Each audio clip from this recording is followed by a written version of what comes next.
She walked in like the place already owed her something. Sloan Meridian came through the bay doors of Callahan Restorations without calling a head charcoal blazer, no business being within 50 feet of an engine shop. Behind her, 2 men lowered a crated engine block from a black pickup. Ford Callahan was under a '68 Mustang. He slid out, stood, looked at the crate. He stopped. "Best shop in the region," Sloan said. "I need this engine restored for the Biltmore exhibition. 6 weeks. Can you do it, or should I find someone else?" Ford read the serial number through a gap in the blanket. "TM Votasex FC. "I can do it," he said. The contract took 11 minutes to negotiate, which mostly meant Sloan talked and Ford listened. 6 weeks. No modification to original components without written approval. Weekly progress updates by email. The engine would be transported to Biltmore Estate in Asheville the morning of the exhibition. If the work was not completed on schedule, the contract voided, and Meridian Auto Group retained all fees paid. Ford signed without asking to change a single clause. Sloan watched him set down the pen. She was used to people angling, used to contractors who pushed back on timelines, who inflated their estimates, who worked the room before they worked the job. This man had done none of that. It meant either he was very confident or he didn't understand who he was dealing with. She had already decided which. "What do you know about this engine series?" she asked, standing near the crate while the polo shirt men unwrapped the blankets. Ford kept his eyes on the block. Displacement around 4.8 liters. Aluminum cylinder head, forged steel crank.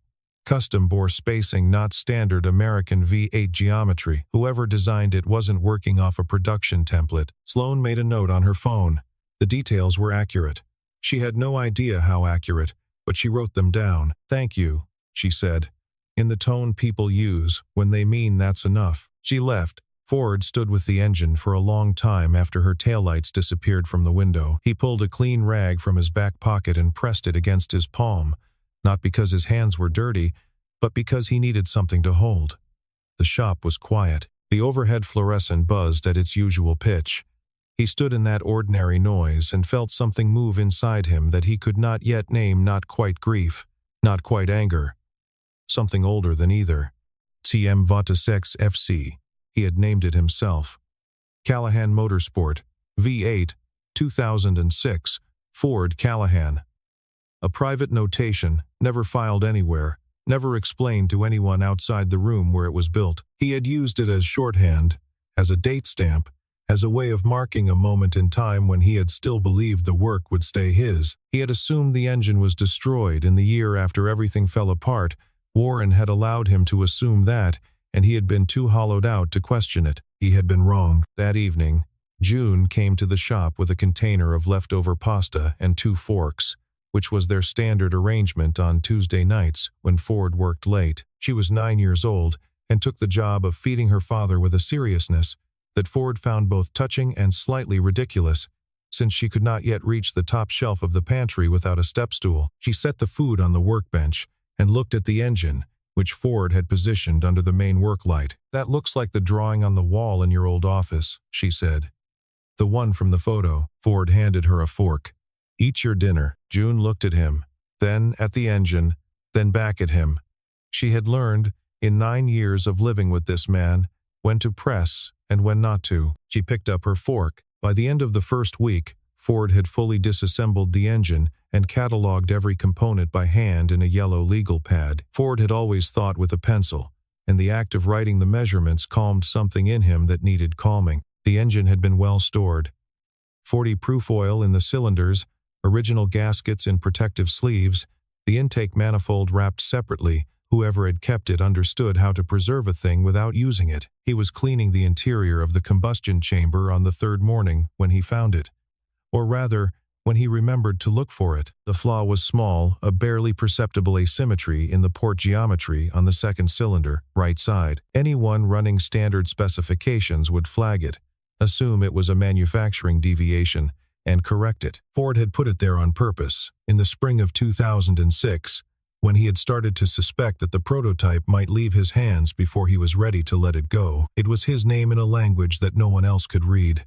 A signature inside a signature. It was still there, untouched. He sat back on his stool and looked at the ceiling for a while. Sloan arrived at 11 with her assistant, a young man who carried a portfolio and walked half a step behind her as though navigating her orbit. She moved to the engine without greeting Ford, which was fine, and began asking her assistant to photograph specific components, which was also fine. Then she said, voice at three-quarter volume, addressed to the assistant and apparently not to Ford, "Does he actually know what he's doing? I can't afford to be behind schedule because some local shop can't handle the complexity." Ford set down his tool. He did not raise his voice. "The designer of this engine left an intentional flaw in the second combustion chamber," he said. He pointed to the exact location. "Right there. Asymmetrical port geometry. It's a marker away to know who actually worked on the original. I'm going to leave it exactly as it is." Sloane turned. Her assistant stopped photographing. "You don't make decisions about what stays and what doesn't without clearing it with me first," she said. "I know," Ford said. "I'm clearing it with you now." The silence between them lasted 4 seconds. Sloane's expression remained controlled, but something at the edge of it shifted, a small tightening around the eyes that was not anger. It was something closer to recalculation. She turned to her assistant. "Document the port geometry in detail. Both chambers. Comparison measurements." She left without another word. Ford went back to work. That evening, around 8 o'clock, a car slowed in front of the shop. Ford heard it from inside the engine, idling, then cutting.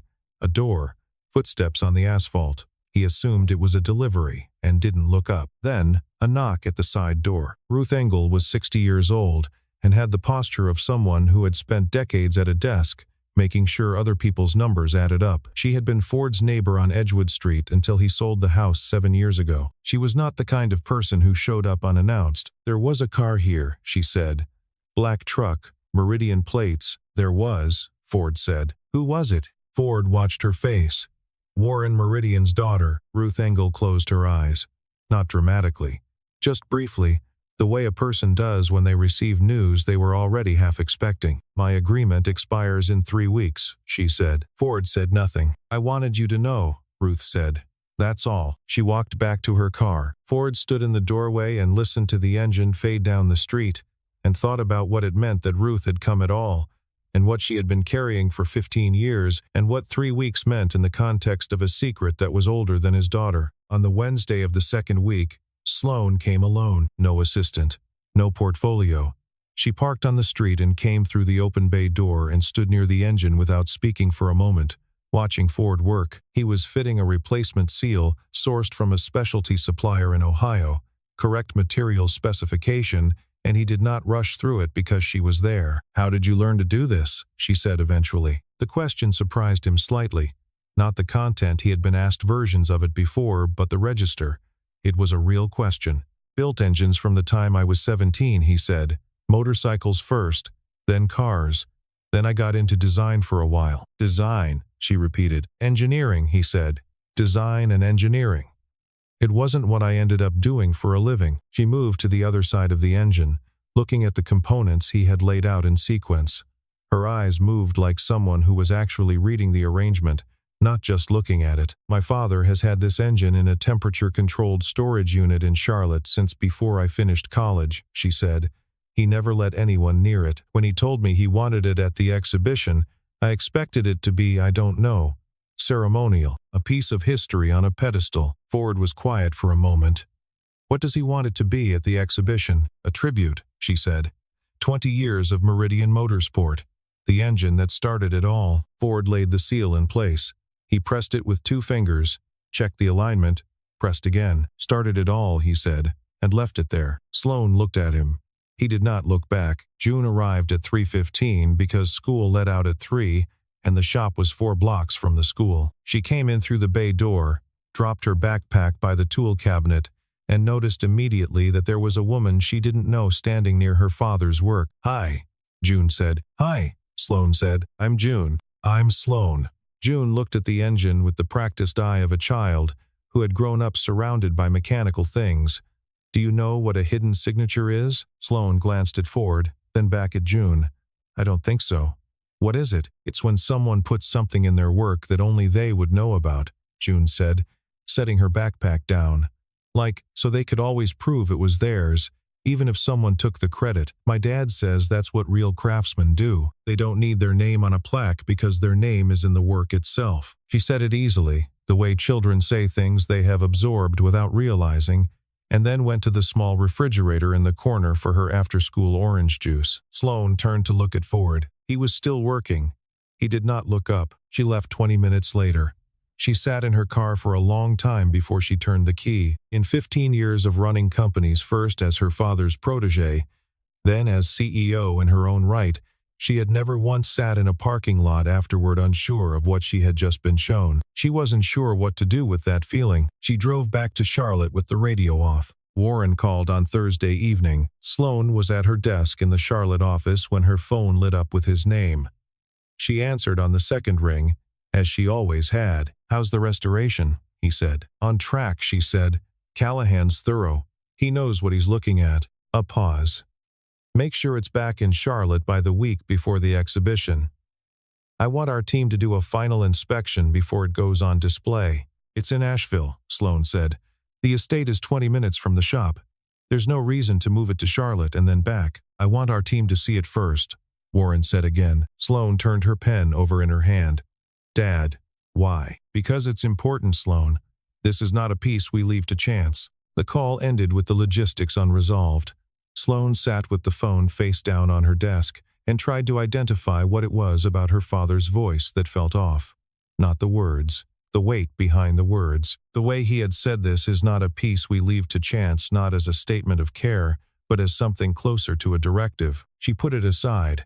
She was good at putting things aside. 2 days later, Ford was cleaning the inside of the intake manifold when he felt resistance at the throat of one of the runners. He expected debris, old carbon, a fragment of gasket. He worked carefully with a dental pick and a flashlight, and what he extracted, folded 4 times and wedged into the narrowest section of the runner, was a piece of paper. It had been there for at least 15 years. He unfolded it at his workbench. It was a hand-drawn schematic, his own handwriting, unmistakably, the particular way he formed his sevens and his lowercase e. The date in the upper corner read March 14, 2006. It was a cross-section sketch of the V8's bore spacing, annotated with design rationale in the margins. He had drawn it during the prototype phase and apparently slipped it into the runner during assembly, a habit he had of leaving notes inside the machines he built, the way some people tuck letters into walls before they close them up. He folded it once and put it in the inside pocket of his jacket. When Sloane arrived that afternoon, her attitude had continued its gradual moderation. She asked sensible questions. She did not direct them past him. "Do the company records say anything about who engineered this engine?" Ford asked, after a pause in the conversation. Sloane looked up. "What?" "The original engineer. The designer. Is it documented?" "Marcus Webb," she said. "He was lead engineer in the early years. He passed away in 2014. Ford nodded. He went back to work. That night he opened the wooden box he kept under the workbench. He had not opened it in 2 years. Inside, a folder of technical drawings from 2005 and 2006, printed on 16-pound drafting paper. 3 photographs of the original workshop space, taken during the prototype build, and a photograph of himself and Claire, his wife, standing beside this exact engine block on the day it first turned over, both of them laughing at something he could no longer remember, the engine between them catching the light. He had been 30 years old in that photograph. Claire had been 27. He closed the box. Sloane came early on the first day of the 4th week. She had not planned to. She was heading to a meeting in Weaverville and told herself she was stopping to check progress, which was true, but it was not the whole truth. The bay door was open. Inside, she could hear 2 voices, Ford's, low and specific, and June's, asking questions in the way she did, which was direct without being impatient. Sloane stopped at the threshold. Ford was holding a small component, a rocker arm, polished back to raw metal, and explaining to his daughter how it translated the camshaft's rotation into the valve's movement. He was not simplifying it. He was explaining it as it actually was, letting the complexity be the complexity, trusting the 9-year-old to follow. June was following. Sloane stood at the door for a full minute without going in. She had grown up around her father's industry, around boardrooms and showrooms and the language of automotive prestige. She had learned the business from the top. She had never learned it from this angle, from the ground up, from someone who understood the thing itself rather than its market position. She walked in. Ford looked up. June waved. "Morning," Ford said. "Morning," Sloane said. She asked about the timeline. Ford said he was 2 days ahead of schedule, which surprised her. She asked about the valve train. He walked her through the status in 3 sentences. She found herself listening to all 3. "I want you at the exhibition," she said. "Technical support in case there are questions the curator can't handle. You'd know this engine better than anyone at that point." "I'll be there," Ford said. "It's the 15th. Biltmore Estate. Black tie." He looked at her. "Black tie. It's a fundraiser as well as an exhibition," she said. "Does that change your answer?" "No," he said. She nodded. Then, because she could not let the question sit, "When you said last week in Truk Meridian, nothing? What did you mean by that?" Ford picked up the rocker arm again. He turned it in his hands. "Just a question," he said. "Every company starts somewhere. I was curious about the timeline." "Meridian Motorsport was founded in 2007, Sloane said. "This prototype was built in the development phase before incorporation." Ford said, The single syllable carried a weight that Sloane could not locate. She almost asked him to say more. Instead, she moved toward the door, pulling her phone out to check the time, and nearly walked past Warren Meridian coming in. He was 68 and wore the kind of casual clothes that cost money to look effortless. He stopped when he saw her, which was surprise, and then he saw Ford, which was something else entirely. Ford set down the rocker arm. He straightened. The 2 men looked at each other across 12 feet of concrete floor for a long moment, and nobody said anything. "Callahan," Warren said finally, "you're doing good work." The words were civil. Everything beneath the words was not. "Thank you," Ford said. Sloane looked from one to the other. She knew her father well enough to know when he was performing ease he did not feel. She did not know Ford well enough yet to read what was behind his expression, but she knew it was not nothing. She stayed for another 20 minutes. When she left, she had the distinct and disorienting feeling of having sat through a conversation in a language she did not speak. Ruth Engel came at 3 in the morning. Ford heard her car, then the knock, and he was already half awake because sleep had been provisional for the past week. He opened the side door and let her in. June was upstairs in the apartment above the shop. The workbench light was on. Ruth sat. She placed an envelope on the table between them. "This is a copy," she said. "The original is with my attorney." Ford did not touch the envelope. "I prepared this document in October of 2008, Ruth said. "On Warren Meridian's instructions. It's a patent assignment agreement for the V8 design, the bore spacing methodology, the intentional flaw authentication system. Everything that was yours." She stopped. Ford waited. "There's a signature on it," Ruth said. "Your signature." He looked at her. "You were at the hospital," she said. "Claire had been in the accident 11 days. You weren't sleeping. You weren't eating. Warren came with papers and you signed them. And I was in the room, and I prepared the pages. And I knew that the pages you were signing were not the pages Warren told you they were." She stopped again. "He had taken your signature from a previous document, a severance acknowledgement. He transposed it. I formatted the final version. I witnessed it." The workbench lamp hummed. Somewhere upstairs, the old building settled. "I have said nothing for 15 years, Ruth said, "because I signed a non-disclosure agreement 4 days after that, a substantial one, and because I told myself you had already left, that you had walked away, that maybe on some level you had chosen not to fight it." Her voice did not change pitch, but her hands pressed flat on the table. "I have been wrong to tell myself that. I know I have been wrong." Ford did not move for a very long time. He was not the kind of person who expressed rage immediately. The anger, when it came cold and slow, and settled in the bones rather than erupting through the skin. He sat with this information the way he sat with a problem in the engine, taking it apart, holding each piece up to the light, understanding what it connected to. He did not sleep that night. In the morning, Sloane arrived to find him working. Something in the quality of the silence was different. She could not have named what, but she felt it in the first 30 seconds. She said, "Are you all right?" Ford said, "Fine." They worked in proximity for an hour without speaking. Not the uncomfortable silence of earlier weeks, but something more like 2 people sharing the same temperature. "Can I ask you something?" she said. "Yes," he said. "Your wife," she said. June's mother. A pause. Claire, he said. Her name was Claire. What happened? Car accident, he said. 2008. She was driving back from her sister's place in Boone.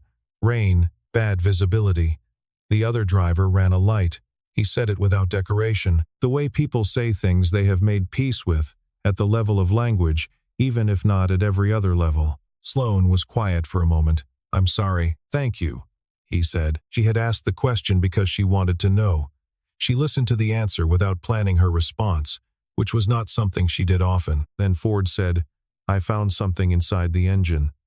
A few days ago. He crossed to his jacket, hung on the peg by the door. He removed the folded paper and set it on the workbench in front of her. I haven't explained anything about it, he said. I want you to look at it first. Sloane unfolded the page. Hand-drawn schematic, detailed annotations, a date in the upper corner. She looked at the handwriting, then she looked at Ford. Whose handwriting is this? She said. Ford said nothing. Sloane looked back at the page. The silence was specific. She took the page with her to Charlotte. She told Ford she wanted to have it examined by her archival team, a standard authentication process, she said, to verify the age of the document. Ford said nothing that objected. The results came back in 3 days. The handwriting was not a match for any sample on file for Marcus Webb, whose signature and writing appeared across dozens of technical documents from the early Meridian period. The handwriting was a match for a name in the early employee, records a name that had been removed from the company's official history in 2009, listed only as contractor, terminated. F. Callahan. Sloane drove to her father's house the next morning. Warren Meridian answered the door in his weekend clothes, unhurried. He led her to the study. She laid the handwriting analysis on his desk without preamble. He looked at it for a long time. The comparison team ran it 3 times, Sloane said. They didn't know what they were looking for. They just matched the samples. Warren sat back. Sloane, I need you to tell me this is wrong, she said. I need you to give me a reason why Ford Callahan's handwriting is in the prototype engine of Meridian Motorsport. Warren looked at the analysis. He did not give her a reason. What he gave her instead was the version of events that had lived inside him so long it had calcified into history rather than construction.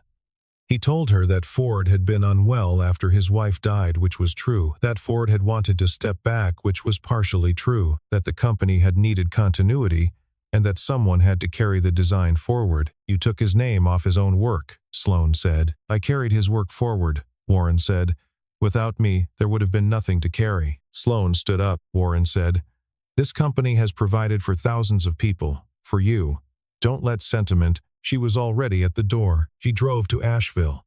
She drove fast without music and pulled into Merrimon Avenue at 2 in the afternoon. Ford was at the workbench when she walked in, and he looked up once when she came through the door. She sat down across from him, not in the visitor's chair, which was mostly for June's things. She pulled a work stool over and sat at his level. I want you to tell me everything, she said.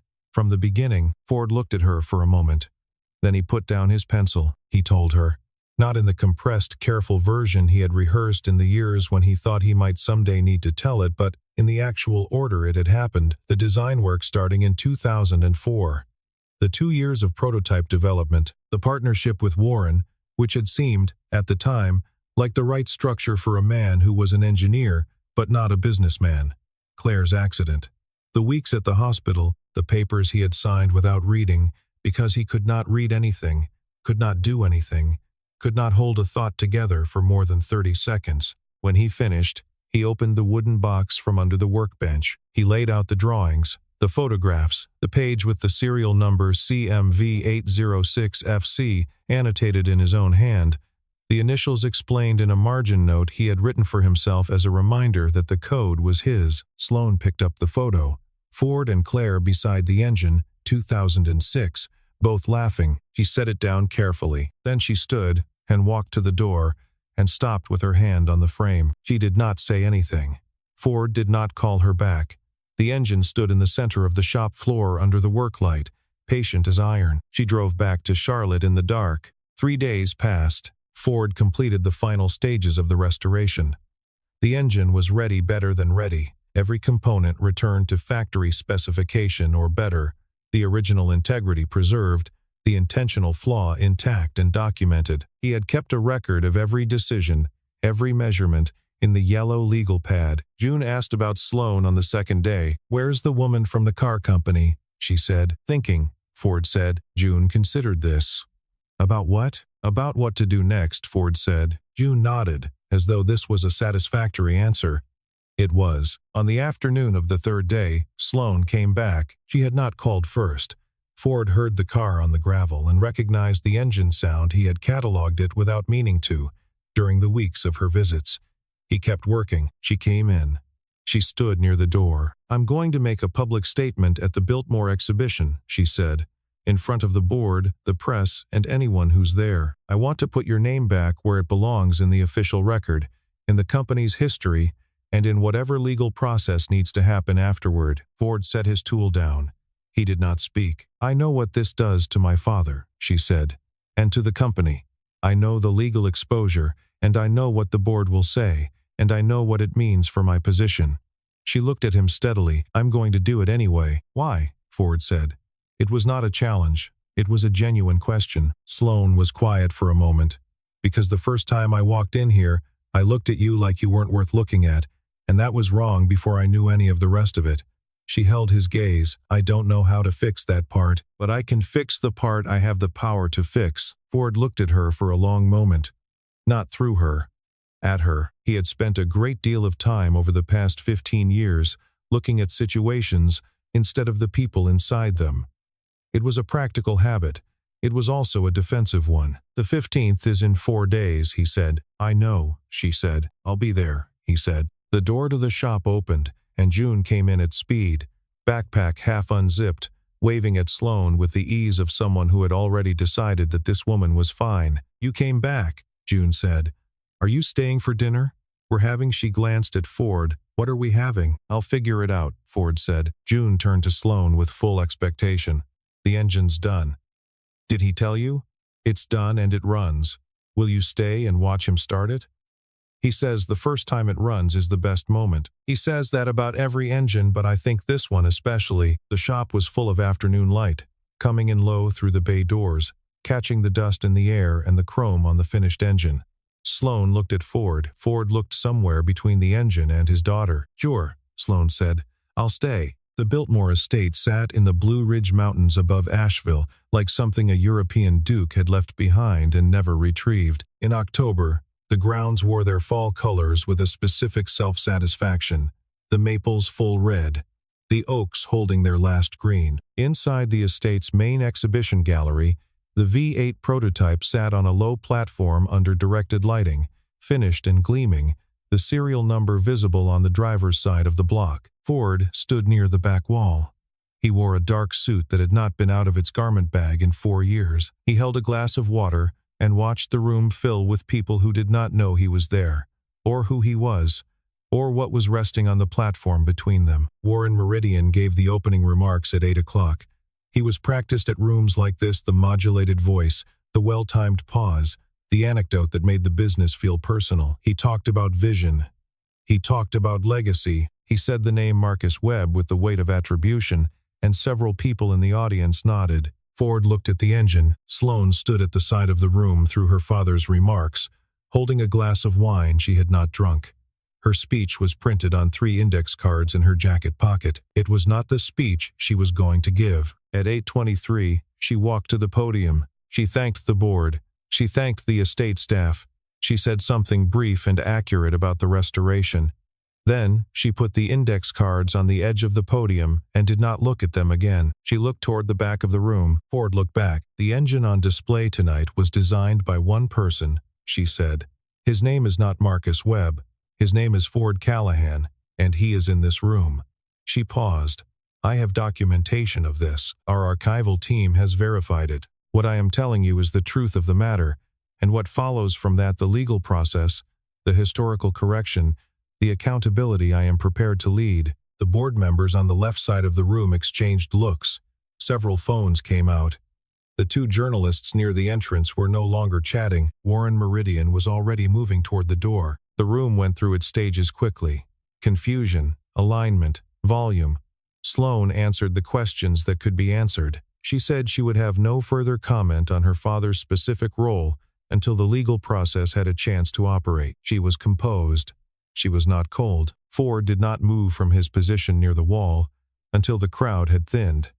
Then he walked to the platform and stood beside the engine. Sloan came to stand beside him. June had come with them.